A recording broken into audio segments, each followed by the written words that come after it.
નમસ્તે વિદ્યાર્થીઓ, direct indirect સ્પીચના આજના આપણા પહેલા લેક્ચરમાં આપ સૌનું સ્વાગત છે. ડાયરેક્ટ ઇનડાયરેક્ટ સ્પીચ અને એની વ્યાખ્યા એ ખાસ ધ્યાનમાં રાખવી. જેમાં ડાયરેક્ટ સ્પીચ છે, ડાયરેક્ટ સ્પીચ એટલે જો કોઈ વ્યક્તિ દ્વારા બોલાયેલ શબ્દો કે વાક્યોને કોઈ પણ પ્રકારના ફેરફાર વિના રજૂ કરવામાં આવે તો તેને ડાયરેક્ટ સ્પીચ કહે છે. એટલે કે કોઈ વ્યક્તિએ એક શબ્દ કહેલો હોય, વાક્ય હોય કે વાક્યના આધારે આપણે મોટો એક પેરેગ્રાફ તૈયાર કરીએ, એ જે કાંઈ પણ છે એમાં આપણે કોઈ પણ પ્રકારનો ફેરફાર કર્યા વગર રજૂ કરીએ તો એ ડાયરેક્ટ સ્પીચ કહેવાશે. ઇનડાયરેક્ટ સ્પીચ જ્યારે એનાથી ઉલટું હશે, જો કોઈ વ્યક્તિ દ્વારા બોલાયેલ શબ્દો કે વાક્યોમાં રિપોર્ટિંગ વર્બ, સંયોજક, સર્વનામ, કાળ, સ્થળદર્શક કે સમયદર્શકમાં ફેરફાર કરીને રજૂ કરી તો તેને ઇનડાયરેક્ટ સ્પીચ કહે છે. એટલે એ ફેરફારો શું છે? તો ડાયરેક્ટ સ્પીચમાં આપણને જે વાક્ય આપેલું હોય એમાં અને એની બહાર આપેલું રિપોર્ટિંગ વર્બ, જેનાથી આપણે શરૂઆત કરી છે, સંયોજક એટલે ડાયરેક્ટ સ્પીચના વાક્યને અને ડાયરેક્ટ સ્પીચની બહાર રહેલું જે રિપોર્ટિંગ વર્બ સાથેનું બોલનાર અને સાંભળનાર, જે હવે પછી આપણે એનો પરિચય જોઈએ છીએ આગળ ઉદાહરણ દ્વારા, એ સંયોજકની મદદથી જોડવું. હવે ડાયરેક્ટ સ્પીચમાં આપેલા સર્વનામ, કાળ, સ્થળદર્શક કે સમયદર્શકમાં ફેરફાર, આ બધું તમારે એમાં કરવાનું હોય છે. જેમાં ડાયરેક્ટ સ્પીચની ઓળખ જે છે એ નીચે આપેલ વાક્ય પ્રમાણે થશે. દાખલા તરીકે આપણને આપેલું છે રોમા સેઝ ટુ મોના, તો રોમા એ મોનાને કહે છે. પછી અલ્પવિરામ આપેલું છે, ડબલ ઇન્વર્ટેડ આપેલા છે, અને ડબલ ઇન્વર્ટેડની અંદર જ્યારે વાક્યની શરૂઆત કરીએ ત્યારે કોઈ પણ લેટર, વાક્યનો પહેલો અક્ષર જેમ કેપિટલ હોય એમ ડાયરેક્ટ સ્પીચમાં પહેલો અક્ષર કેપિટલ આવશે. એ વાક્ય હોય કે શબ્દ હોય.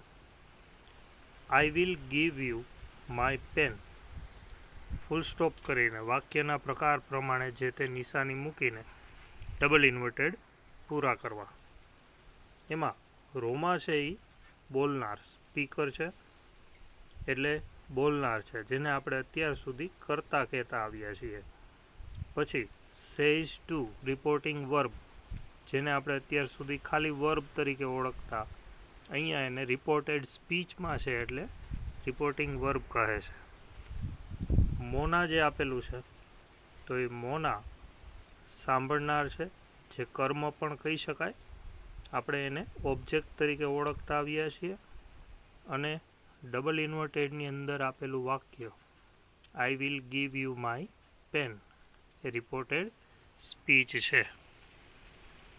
હવે ડાયરેક્ટ સ્પીચના વાક્યને ઇનડાયરેક્ટ સ્પીચમાં રૂપાંતર કરતી વખતે નીચે મુજબના નિયમો ફેરફાર કરવા પડે.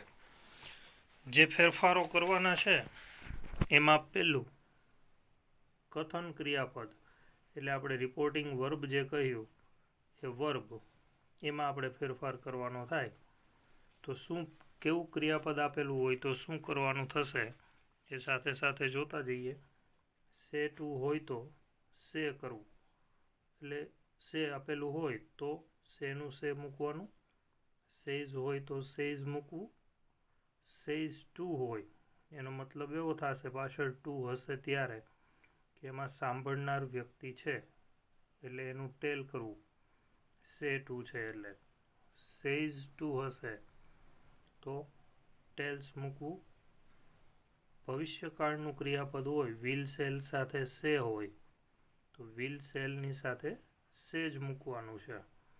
વિલ સેલની સાથે સે ટુ હોય તો વિલ સેલ જે મૂકીએ છીએ એની સાથે સે ટુનું ટેલ મૂકવું. આ ક્રિયાપદોને ઓળખવા. નોંધ આપેલી છે. ચોક કથન ક્રિયાપદ ઉપર દર્શાવ્યા પ્રમાણે, એટલે કે ઉપર જે આપણે ક્રિયાપદો જોયા એમાં સે કે સેઝ વર્તમાન કાળમાં હતા. વિલ સેલ સાથે જે ક્રિયાપદ હતું ભવિષ્યકાળમાં હતું. તો માત્ર સર્વનામ જ ફરે છે, અન્ય ફેરફાર થતો નથી. આ ખાસ ધ્યાન રાખવું, નોંધ લેવી, જેથી કરીને આગળ ઉપર આપણે જે ફેરફારો કરવાના થશે એમાં એ ખૂબ જ ઉપયોગી થશે. અને બીજું જે કહ્યું એ પ્રમાણે સે ટુ, સેઝ ટુ, વિલ કે સેલ એની સાથે સે ટુ હોય તો સાંભળનાર છે એ આપણે ધ્યાનમાં રાખશું. બીજો પોઈન્ટ છે અલ્પવિરામ અને અવતરણ ચિહ્ન દૂર કરવા, જે આપણે આગળ ઉપર કરવાનું થશે. યોગ્ય સંયોજક મૂકવું, રિપોર્ટેડ સ્પીચમાંના સર્વનામમાં ફેરફાર કરવો, રિપોર્ટેડ સ્પીચમાંના ક્રિયાપદના કાળમાં ફેરફાર કરવો, રિપોર્ટેડ સ્પીચના સમયદર્શક સ્થળદર્શકમાં ફેરફાર કરવો. રિપોર્ટિંગ વર્બની વાત અહીંયા આપણે જોઈ, જેમાં વર્તમાનકાળ, ભવિષ્યકાળ અને અહીંયા આપણને આપેલું છે ભૂતકાળ. તો એ ભૂતકાળમાં સેડ હોય તો સેડ જ મૂકવાનું છે, સેડ ટુ હોય તો ટોલ્ડ મૂકવાનું છે. આ ખાસ ધ્યાનમાં રાખવું.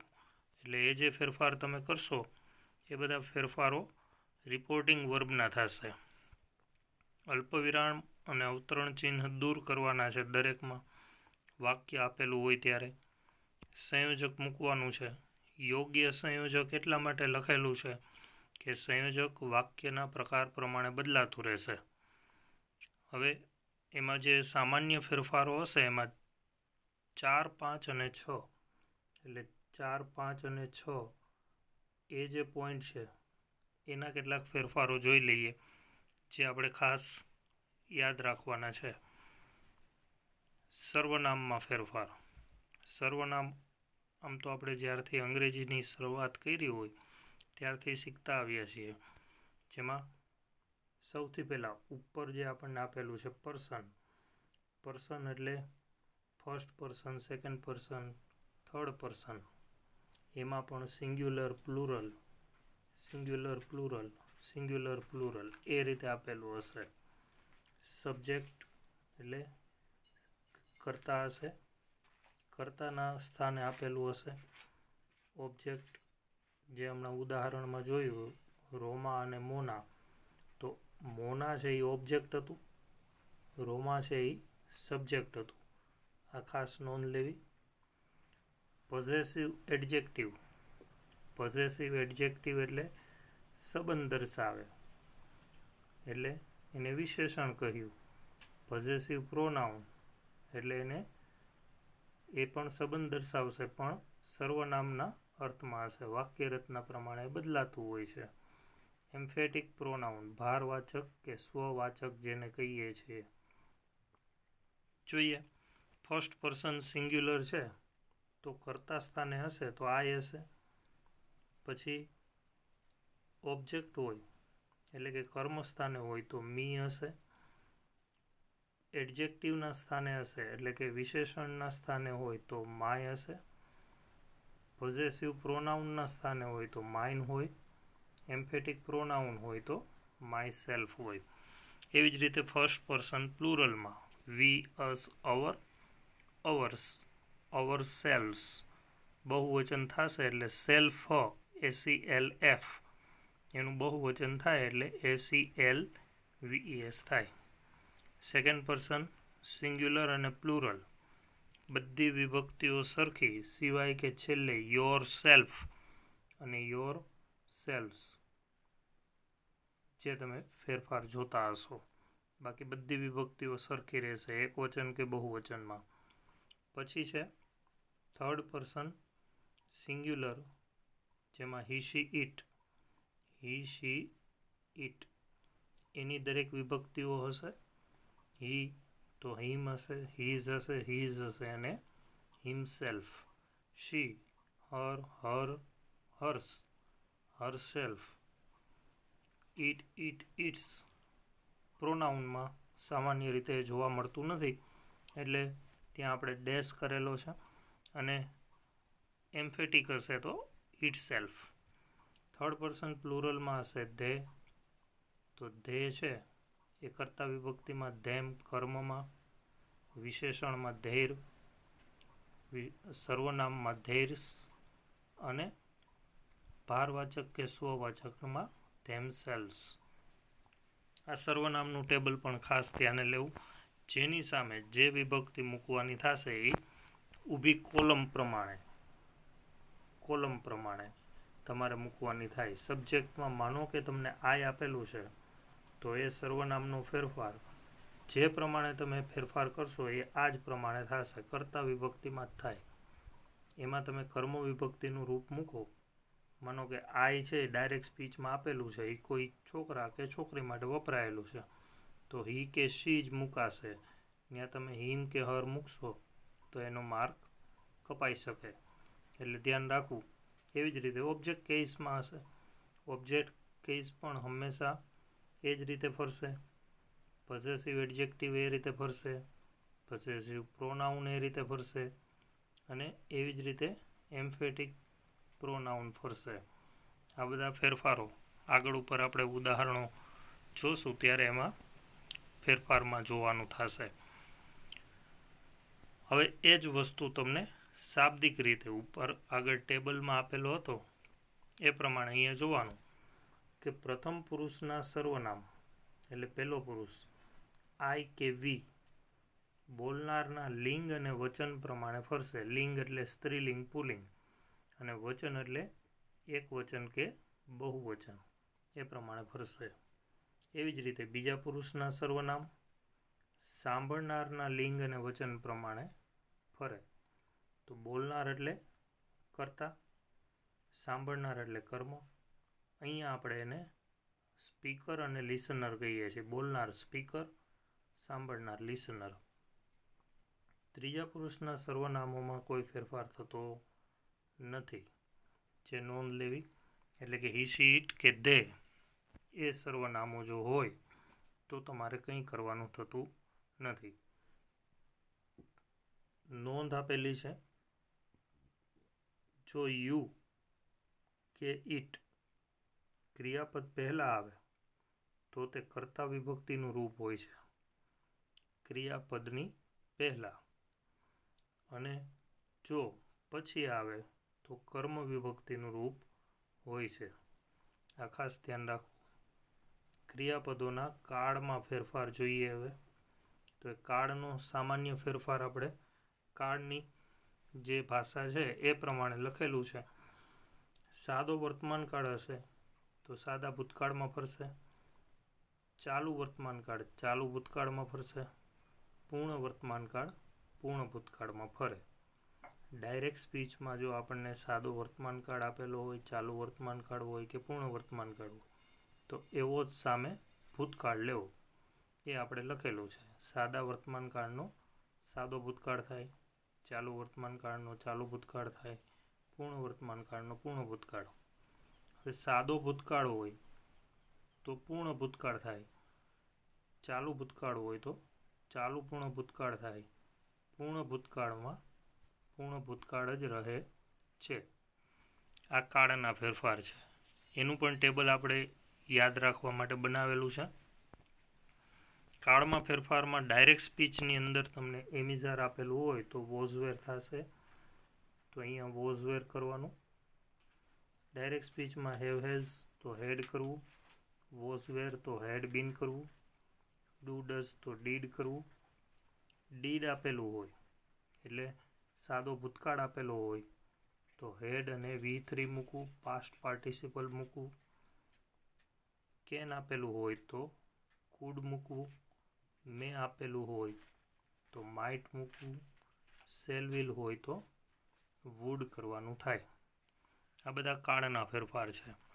કંઈ કાળમાં તમને યાદ ન રહે, માનો કે સાદા વર્તમાન કાળનો સાદો ભૂતકાળ થાય એવું તમે યાદ ન રાખો, તો એટલીસ્ટ તમે આ રીતે પણ યાદ રાખી શકો કે જો ક્રિયાપદ આવી રીતે આપેલા હોય તો તમારે આવા ફેરફાર કરવા. ઇનડાયરેક્ટ સ્પીચમાં શું ફેરફાર થાય છે માનો કે અહીંયા આપણને આપેલું છે ડુ ડઝ, તો ડુ કે ડઝ ક્યારે હશે? ત્રીજો પુરુષ એક વચન હોય ત્યારે. તો એ ફેરફાર છે એને ખાસ ધ્યાનમાં રાખવું કે એ ડુ ડઝ નકારમાંય હશે અને પ્રશ્નાર્થમાંય હશે. અને સાદું ક્રિયાપદ આપણે લઈએ કોઈ પણ, તો એમાં દાખલા તરીકે લિસન આપેલું છે, તો લિસન છે એ મૂળ રૂપ છે, તો એનું લિસન્ડ. તો એ અહીંયા જેમ ડુ ડઝનું ડીડ કર્યું એમ લિસનનું લિસન્ડ કર્યું. ડીડ નોટ અથવા તો do not, does not, listen હોય તો ડુ નોટની બદલે ડીડ નોટ મૂકવાનું થાય. જે આપણે અહીંયા લખ્યું છે ડુ કે ડઝ નકારમાં હોય તો ડીડ કરવું, પ્રશ્નાર્થમાં હોય તો પણ આપણે એનું ભૂતકાળ તો કરવાનું જ છે. એ રીતે ધ્યાનમાં રાખશું. એક્ઝામ્પલ જોઈએ. ડાયરેક્ટ સ્પીચમાં સાદા વર્તમાનકાળનું ક્રિયાપદ હોય તો ઇનડાયરેક્ટ સ્પીચમાં સાદા ભૂતકાળમાં ફેરવવું, એ ઉદાહરણ લીધું છે. પ્લે કે પ્લેઝ આપેલું હોય તો પ્લેડ મૂકવું, હમણાં આપણે લિસનનું ઉદાહરણ લીધું. રાઇટ કે રાઇટ્સ આપેલું હોય તો રોટ મૂકવું. હવે એવી જ રીતે સાદા ભૂતકાળનું ક્રિયાપદ હોય ડાયરેક્ટ સ્પીચમાં તો ઇનડાયરેક્ટ સ્પીચમાં પૂર્ણ ભૂતકાળમાં ફેરવવું. પ્લેડ આપેલું છે, સાદો ભૂતકાળ છે, તો હેડ અને પાસ્ટ પાર્ટિસિપલ પ્લેઇડ એટલે કે ભૂતકૃદંત પ્લેઇડ મૂક્યું. જે નીચેના ઉદાહરણમાં રોટમાં તમને ખ્યાલ આવશે. રોટ ભૂતકાળનું રૂપ છે, તો હેડ રિટન, રિટન છે એ V3, પાસ્ટ પાર્ટિસિપલ કયો V3 કયો કે ભૂતકૃદંત. એવી રીતે ફેરફાર કરવાનો થાય.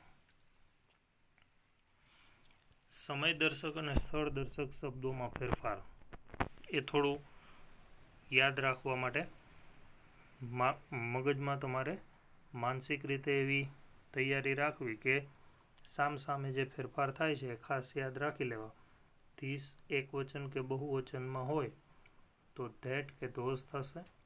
હિયરનું ધેર થશે. Today that day. Tonight that night. Now કે જસ્ટ નાવ એનું ધેન. અગોનું બિફોર. ધસનું સો. સો ફાર આપેલું હોય તો ટીલ ધેટ ટાઈમ. યસ્ટરડે હોય તો ધ પ્રીવિયસ ડે અથવા the day before. Last week month કે યર, લાસ્ટ વીક મંથ કે યર એનું the previous week month year. એક એવો ફેરફાર છે. અથવા the week month year before બીજું. એવી રીતે યાદ રાખવું. બેમાંથી કોઈ પણ એક પ્રકાર યાદ રાખી લેવો, એ પ્રમાણે ફેરફાર કરવો. ટુમોરો છે એનું the next day, the following day, the day after. ત્રણમાંથી કોઈ પણ એક લખી શકાય. નેક્સ્ટ વીક મંથ યર જે આપેલું હોય વીક મંથ કે યર, તો એમાં એની સામે ખાલી નેક્સ્ટનો જ ફેરફાર થશે, ધ ફોલોઈંગ. પછી વીક મંથ કે યર જે આપેલું છે એ તો મૂકવાનું જ છે. એવી જ રીતે બીજો ફેરફાર છે the week month year after, એટલે એક વર્ષ પછી. તો એ ખાસ ધ્યાન રાખવાનું. કમ આપેલું હોય, કમનું ગો થશે. બે વ્યક્તિ સાથે જવાના અર્થમાં હોય ત્યારે, એટલે કે એક વ્યક્તિ બીજી વ્યક્તિને કોઈ જગ્યાએ જવા માટે કહે છે તો ત્યાં તે પોતાની જગ્યા હોય, પોતાનું ઓફિસ, ઘર એવી જગ્યાએ જો આવવા માટે કહે છે તો કમનું ગો થશે. બરાબર. પરંતુ બે મિત્રો છે એ ત્રીજા મિત્રની ઘરે જવા માટે કહે છે તો ત્યાં આપણે મૂકવાનું થશે એ કમ. તો એ કમનું કેમ થશે. બાકી કોઈ ક્રિયાપદ હોય તો કેમ થશે, બાકી કોઈ ફેરફાર સ્થળ દર્શકના અર્થમાં થશે નહીં. કમ આપેલું હોય તો કમનું ગો ક્યારે કરવું, તો બંને એક જગ્યાએ એકત્ર થવાના હોય તો એવી રીતે એવી જગ્યાએ તમારે એનો ફેરફાર કરવાનો થશે. જો એ અન્ય જગ્યાએ જવાની વાત હોય તો તમારે ફેરફાર કરવાનો ન થાય. હવે બીજી એક નોંધ જે નીચે લખેલી છે ખાસ ધ્યાનમાં રાખવી. ઉલટ ફેરફાર થતો નથી. જેમ કે ધેટનું ધીઝ ન થાય. એટલે જે આપણે આગળ જોયું તો આપણને અહીંયા ધીઝ એક વચન ને બહુવચનમાં આપેલું છે તો એનું ધેટ કે ધોઝ કર્યું. પણ ધેટ કે ધોઝ જો વાક્યમાં આપણને ડાયરેક્ટ સ્પીચમાં આપેલું છે તો એનું ધીઝ THIS કે THESE કરવાનું થશે નહીં. આ ખાસ બધા નિયમો એક વખત ધ્યાનથી વાંચી સમજી. ખાસ તો રિપોર્ટિંગ વર્બ, સર્વનામ, કાળ, સ્થળ દર્શક અને સમય દર્શકના જે નિયમો છે એને ધ્યાનથી વાંચી સમજી અને યાદ રાખવા. કેમ કે આગળ ઉપર હવે વાક્યોના પ્રકાર શરૂ થશે. અલગ અલગ 6 પ્રકારના વાક્યો હોય એ બધામાં અલગ અલગ ફેરફારો થતા હોય પણ એમાં આ બધા સામાન્ય નિયમો છે એટલે એને તો તમારે યાદ રાખવા જ પડશે. એટલે 6 અલગ અલગ વાક્ય પ્રકાર પ્રમાણે જો આ યાદ ન હોય તો પછી ભૂલો થવાની અને માર્ક કટ થવાની સંભાવના પૂરેપૂરી રહેતી હોય છે. એટલે ખાસ આ નોંધ લેવી. અને પછી આગળ ઉપર હવે પછીના લેક્ચરમાં ડાયરેક્ટ ઇનડાયરેક્ટ 2 એ પાર્ટ 2માં આપણે એ બધા ફેરફારો એસર્ટિવ અને ઇન્ટ્રોગેટિવના ફેરફારો જોશું. ત્યાં સુધી આ નિયમો ખાસ યાદ રાખી સમજી અને પાકું કરીને મગજમાં કાયમી માટે 12મા ધોરણ સુધી ઉપયોગી હોય એવો ટોપિક છે. એટલે યાદ રાખીને સમજીને 3 માર્કમાં પૂછાતું હોય તો 10માની પેપર સ્ટાઇલમાં કે 12માની પેપર સ્ટાઇલમાં એ આપણને પૂછાતું હોય છે તો ખાસ સમજીને તૈયારી કરી હોય તો એમાં પૂરેપૂરા માર્ક મળવાની પૂરેપૂરી સંભાવના હોય છે. એટલે ખાસ ધ્યાન રાખીને તૈયારી કરવી. Best of luck. Thank you so much.